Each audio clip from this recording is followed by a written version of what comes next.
పెళ్లిలో జరిగిన ఫన్నీ ఘటనకు సంబంధించిన వీడియో సోషల్ నెట్వర్క్ లో తెగ వైరల్ గా మారింది. నూతన వధూవరులు వేదికపై పూలదండలు మార్చుకుని అందరి సమక్షంలో స్వీట్లు తింటున్నారు.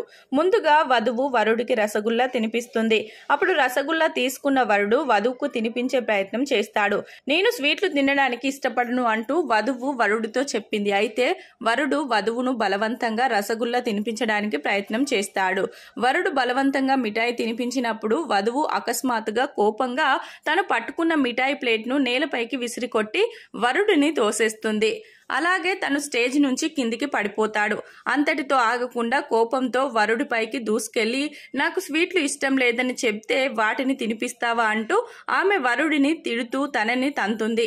ఆమె వరుడిపై ఉమ్మివేసి అవమానించింది. అంతేకాకుండా పదే పదే వరుడిని తంతుంది. బంధుమిత్రులు ఎంత సర్ది చెప్పినా వధువు శాంతించదు. ఈ ఘటనకు సంబంధించిన వీడియో ఇప్పుడు సోషల్ మీడియాలో వైరల్ అవుతుంది.